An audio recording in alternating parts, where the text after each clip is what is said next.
नमस्कार, सप्तधारा न्यूजमध्ये आपले स्वागत आहे. आज गुरुवार दिनांक 12 ऑक्टोबर 2023. न्यूज बुलेटिनमध्ये जाणून घेऊया आजच्या ठळक घडामोडी.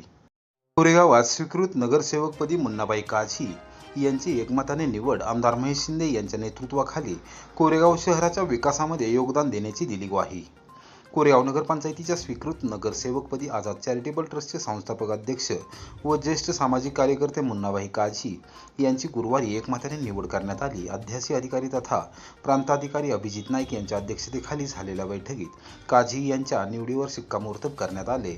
नगराध्यक्षा सौ दीपाली बर्गे, उपनगराध्यक्ष सुनीलदादा बर्गे यांच्यासह नगरसेवक व कोरेगाव विकास आघाडीच्या पदाधिकाऱ्यांनी काझी यांचे अभिनंदन करून शुभेच्छा दिल्या.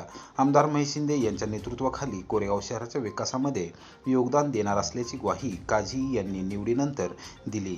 आमदार महेश शिंदे यांच्या नेतृत्वाखाली कोरेगाव नगरपंचायतीमध्ये कोरेगाव विकास आघाडीची एकहाती सत्ता आहे. स्वीकृत नगरसेवक रशीदभाई शेख यांनी आपल्या पदाचा राजीनामा दिल्यानंतर रिक्त झालेल्या स्वीकृत नगरसेवकपदी अपेक्षेप्रमाणे मुन्नाबाई काझी यांची निवड करण्यात आली. जिल्हाधिकारी जितेंद्र डुडी यांच्या आदेशाप्रमाणे अध्यासी अधिकारी तथा प्रांताधिकारी अभिजित नाईक यांनी स्वीकृत नगरसेवक निवडीचा कार्यक्रम जाहीर केला होता.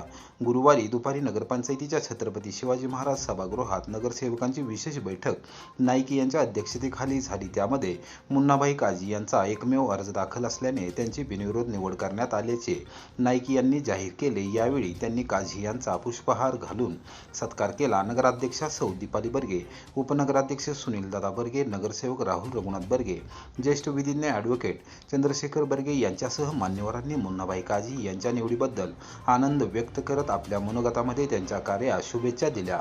सत्काराला उत्तर देताना काझी यांनी आमदार महेश शिंदे यांच्या नेतृत्वाखाली कोरेगाव शहरात काम करत असल्याने स्वीकृत नगरसेवकपदी संधी मिळाली असल्याचे अभिमानाने सांगितले. मुस्लिम समाज हा नेहमी स्थानिक स्वराज्य संस्थेपासून 4 हात लांब होता. मात्र आमदार महेश शिंदे यांनी दूरदृष्टी ठेवत सामाजिक एकोपा राखत मुस्लिम समाजाला एकदा नव्हे तर दोनदा संधी उपलब्ध करून दिली आहे. त्यांनी दिलेल्या संधीचे सोने करणार असून मुस्लिम समाजाचा सर्वांगीण विकास केला जाईल. त्याचबरोबर कोरेगाव शहराच्या विकासामध्ये कुठेही कमी पडणार नसल्याचे त्यांनी सांगितले. मुख्याधिकारी विजय घाडगे, महसूल मंडल अधिकारी शिवाजीराव पिसाळ, अव्वल कारकून नितीन घोरपडे, तलाठी किरण पवार, कोतवाल सूरज सरगडे यांच्यासह नगरपंचायतीच्या प्रशासकीय अधिकाऱ्यांनी निवडीची प्रक्रिया पार पाडण्यात सहकार्य केले. या निवडीबद्दल मुन्नाबाई काझी यांचे आमदार महेश शिंदे, सातारा जिल्हा मध्यवर्ती सहकारी बँकेचे संचालक सुनील खत्री, जिल्हा नियोजन समितीचे सदस्य राहुल प्रकाश बर्गे, कोरेगाव विकास आघाडीचे अध्यक्ष तथा प्रथम नगराध्यक्ष प्रशांत उर्फ राजाभाऊ बर्गे, माजी नगरसेवक महेश बर्गे, माजी उपनगराध्यक्ष जयवंत पवार, युवा मंचचे साहेब, युवा मंचचे संस्थापक अध्यक्ष विजय घोरपडे यांच्यासह आमदार महेशदादा शिंदे, विचारमंच आणि कोरेगाव विकास आघाडीच्या पदाधिकारी व कार्यकर्त्यांनी अभिनंदन केले. नगरपंचायत कार्यालयापासून स्वीकृत नगरसेवक मुन्नाबाई काझी यांची जल्लोषात मिरवणूक काढण्यात आली.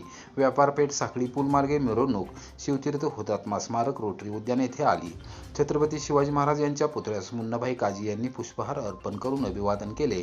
यावेळी छत्रपती शिवाजी महाराज की जयचा जोरदार जयघोष करण्यात आला. त्यानंतर मुन्नाबाई काझी यांनी शहरातील नागरिक, सामाजिक कार्यकर्ते, पदाधिकारी व कार्यकर्त्यांच्या शुभेच्छांचा स्वीकार केला. आपले आमदार महेशदादा शिंदे यांचं मनापासून आभार मानतो की माझ्या 34 वर्षाच्या राजकीय कारकिर्दीत जसं म्हणजे शेखरभाऊ विलास काका यांच्यावर मी काम केलेलं आहे. आजपर्यंत कुठल्याही माणसाने शब्द दिला आणि पाळला नाही. साहेबांनी इतक्या प्रामाणिकपणे शब्द दिला आणि त्याला न्याय देण्याचा प्रयत्न केला एक सर्वसामान्य कार्यकर्ता. यासाठी मी पहिला मुस्लिम समाजाच्या वतीने व कोरेगाव शहरातील नागरिक सर्व समाजाचा मी असतो, सर्व समाजाच्या वतीने मी त्यांचं पहिलं मनापासून आभार मानतो. आमदार महेश शिंदे यांच्या प्रयत्नातून कोरेगाव शहरासाठी पुन्हा 10 कोटी रुपयांचा विकास निधी मंजूर. कोरेगावला पश्चिम महाराष्ट्रात आदर्शवत शहर बनवण्याचा चंग बांधलेल्या आमदार महेश शिंदे यांनी पुन्हा एकदा विकास निधी आपल्या मतदारसंघात खेचून आणला आहे. विविध विकास कामांसाठी आणि नगरपंचायतीला घनकचरा विघटन यंत्राची खरेदी करण्यासाठी 1.5 कोटी रुपयांचा निधी मंजूर करण्यात आला आहे. या निधीतून जवळपास सर्वच प्रभागातील अंतर्गत रस्ते ट्रेमिस कॉन्क्रीटीकरण केले जाणार असून बंदिस्त गटर्स देखील बांधले जाणार आहेत. तिळगंगा नदी सुशोभीकरण प्रकल्पासाठी आता भरीव निधीची तरतूद झाली आहे. एकूणच मतदारसंघाला 10 कोटी रुपयांचा विकास निधीची लॉटरी लागली असल्याने सर्वसामान्यांमध्ये समाधानाचे वातावरण आहे.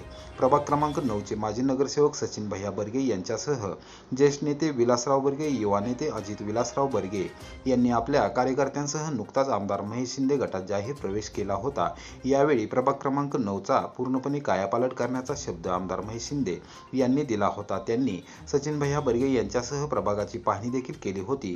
त्याला अवघे 4 दिवस होत नाहीत तोच या प्रभागासाठी 3 कोटी रुपयांची विकास कामे मंजूर करण्यात आली आहेत. मुख्यमंत्री नामदार एकनाथ शिंदे, उपमुख्यमंत्री नामदार देवेंद्र फडणवीस व नामदार अजितदादा पवार यांच्या माध्यमातून नगरविकास विभागाने वैशिष्ट्यपूर्ण योजनेअंतर्गत नगर परिषदांना निधी वितरित करण्याच्या योजनेतून कोरेगाव नगरपंचायतीला 10 कोटी रुपयांचा विकास निधी उपलब्ध करून दिला आहे. या संदर्भात आदेश बुधवारी काढण्यात आले आहेत. वेताळगल्ली परिसर ट्रिमिक्स काँक्रीटीकरण, रस्ते, बंदिस्त गटर्स, दगडी पेवर्स बसवणे व सुशोभीकरण करणे यासाठी 3 कोटी रुपये मंजूर करण्यात आले आहेत. तिळगंगा नदी परिसर संरक्षक भिंत सुशोभीकरण, बांधकाम व बागकाम करण्यासाठी 1,70,00,000 रुपये मंजूर करण्यात आले आहेत. नगरपंचायतीला घनकचरा विघटन यंत्राची खरेदी करण्यासाठी 1.5 कोटी रुपयांचा निधी मंजूर करण्यात आला आहे. प्रभाग क्रमांक 6 व 17 येथे ट्रिमिक्स काँक्रीटीकरण, रस्ते, बंदिस्त गटरसाठी प्रत्येकी 70,00,000 रुपये, प्रभाग क्रमांक 10 मध्ये ट्रिमिक्स काँक्रीटीकरण, रस्ते, बंदिस्त गटरसाठी 50,00,000 रुपये, प्रभाग क्रमांक 7, 8, 12, 15 मध्ये ट्रिमिक्स काँक्रीटीकरण, रस्ते, बंदिस्त गटरसाठी प्रत्येकी 40,00,000 रुपये, प्रभाग क्रमांक 13 मध्ये ट्रिमिक्स काँक्रीटीकरण, रस्ते, बंदिस्त गटरसाठी 30,00,000 रुपये असा एकूण 10 कोटी रुपयांचा निधी मंजूर करण्यात आला आहे. रयत क्रांती शेतकरी संघटनेच्या आंदोलनाला यश. किसनवीर कारखाना 2 वर्षापूर्वी गळीत हंगामातील बिलाची थकीत रक्कम देणार, व्यवस्थापनाने दिले लेखी पत्र. वाईसह सातारा, कोरेगाव, खंडाळा व जावली तालुक्यातील सर्वसामान्य शेतकरी सभासदांच्या दृष्टीने महत्त्वपूर्ण असलेल्या किसनवीर सातारा सहकारी साखर कारखान्याने 2 वर्षापूर्वी गळीतास आलेल्या ऊस बिलाची थकीत रक्कम FRP प्रमाणे देण्याचा निर्णय घेतला असून तसे लेखी पत्र दिल्यानंतर रयत क्रांती शेतकरी संघटनेने कारखाना कार्यस्थळावर सुरू केलेले ठिय्या आंदोलन मागे घेतले आहे, अशी माहिती जिल्हाध्यक्ष मधुकर जाधव यांनी दिली. सन 2020-21 च्या गळीत हंगामामध्ये कारखान्याला घातलेल्या ऊसाच्या बिलाची थकीत रक्कम अद्याप शेतकऱ्यांना मिळालेली नाही. FRPच्या कायद्याप्रमाणे 14 दिवसांमध्ये ऊस बिलाची रक्कम देणे बंधनकारक असताना देखील कारखाना व्यवस्थापनाने रक्कम अदा केलेली नव्हती. शेतकऱ्यांनी ही व्यथा रयत क्रांती शेतकरी संघटनेकडे मांडली होती. त्यानंतर जिल्हाध्यक्ष मधुकर जाधव यांनी आपल्या सहकाऱ्यांसमवेत कारखाना कार्यस्थळावर ठिय्या आंदोलन छेडण्याचा इशारा दिला होता. त्यानुसार गुरुवारी मधुकर जाधव यांच्या नेतृत्वाखाली वाई तालुकाध्यक्ष अनिल बाबर, जावली तालुकाध्यक्ष विकास मोहिते, शेतकरी राहुल पवार, अरुण कदम, प्रमोद जाधव, अमोल सिंगटे, गिरीश आवळे यांच्यासह शेतकऱ्यांनी आंदोलनास सुरुवात केली होती. जोरदार घोषणाबाजी करत त्यांनी शेतकऱ्यांच्या न्याय हक्कासाठी लढा उभारणार असल्याचे स्पष्ट केले होते. भुईंज पोलिसांच्या माध्यमातून कारखाना व्यवस्थापनाने आंदोलकांशी चर्चा केली. कारखान्याची आर्थिक परिस्थिती, साखर कारखानदारी आणि अडचणी या विषयावर चर्चा केली. अखेरीस 2 वर्षापूर्वी गळीतास आलेल्या ऊस बिलाची थकीत रक्कम FRP प्रमाणे देण्याचा निर्णय घेतला असून तसे लेखी पत्र व्यवस्थापनाने दिले आणि मधुकर जाधव यांनी आंदोलन मागे घेत असल्याचे जाहीर केले. भाकरवाडी येथील वसना नदीवरील पुलाच्या निधीचे श्रेय कोणी घेऊ नये, आमदार शशिकांत शिंदे यांचा इशारा. विधिमंडळाच्या अधिवेशनामध्ये उपस्थित केलेल्या तारांकित प्रश्नामुळेच पुलाचा विषय मार्गी लागला असल्याची दिली माहिती. भाकरवाडी तालुका कोरेगाव येथील वसना नदीवरील पुलासंदर्भात स्थानिक ग्रामस्थांच्या मागणीनुसार विधिमंडळाच्या अधिवेशनामध्ये तारांकित प्रश्न उपस्थित केला होता. त्यावेळी या प्रश्नाचे गांभीर्य लक्षात घेऊन त्यासाठी नाबार्डमधून तात्काळ निधी उपलब्ध करून देण्याची ग्वाही राज्य सरकारच्या वतीने सार्वजनिक बांधकाम मंत्री नामदार रवींद्र चव्हाण यांनी दिली होती. त्यानुसार भाकरवाडी येथील पुलासाठी मंजूर झालेल्या निधीचे श्रेय कोणी घेऊ नये अशा शब्दात आमदार शशिकांत शिंदे यांनी आमदार महेश शिंदे यांचा नामोल्लेख टाळून सुनावले. या संदर्भात आमदार शशिकांत शिंदे यांनी सांगितले की भाकरवाडी येथील वसना नदीवरील पुलाचे अतिवृष्टीमुळे नुकसान झाले होते. त्यामुळे शाळेत जाणाऱ्या विद्यार्थ्यांसह ग्रामस्थांची गैरसोय होत होती. ही बाब ग्रामस्थांनी माझ्या निदर्शनास आणून दिली होती.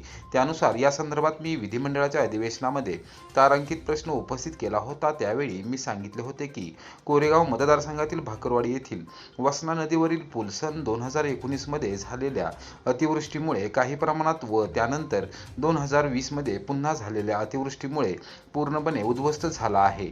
हा पूल जळगाव भाकरवाडी कोरेगाव या रस्त्याला जोडला जात असल्यामुळे नागरिकांना तसेच विद्यार्थ्यांना दळणवळणाच्या दृष्टीने अडचणी निर्माण होत आहेत. 1ली ते 7वी पर्यंतची जिल्हा परिषदेची प्राथमिक शाळा नदीच्या पलीकडे असल्यामुळे विद्यार्थ्यांना जीव मुठीत घेऊन नदी पार करून शाळेत जावे लागते. या पार्श्वभूमीवर संभाव्य धोका लक्षात घेता या ठिकाणी नवीन पूल उभारणे अत्यावश्यक आहे. स्थानिक नागरिकांची तशी मागणी आहे आणि त्यासाठी गेले 3 वर्षापासून मी पाठपुरावा करत आहे. त्यावर सभागृहात सरकारच्या वतीने उत्तर देताना मंत्री गिरीश महाजन यांनी सांगितले होते की हा जिल्हा परिषदेचा विषय असला तरी अतिवृष्टीमुळे झालेल्या नुकसानीचे गांभीर्य लक्षात घेऊन या कामासाठी नाबार्डमधून निधी देण्यासाठी तात्काळ मंजुरी दिली जाईल आणि तशा सूचना मंत्री महाजन यांनी सार्वजनिक बांधकाम विभागाचे मंत्री रवींद्र चव्हाण व बांधकाम विभागाला दिली होत्या. विधिमंडळामध्ये प्रश्नकर्त्या लोकप्रतिनिधींना सरकारकडून आश्वासन दिले जाते आणि त्याची अंमलबजावणी करण्याचे आदेश तात्काळ दिले जातात. त्यानुसार भाकरवाडी येथील पुलाच्या कामासाठी निधी मंजूर झालेला आहे.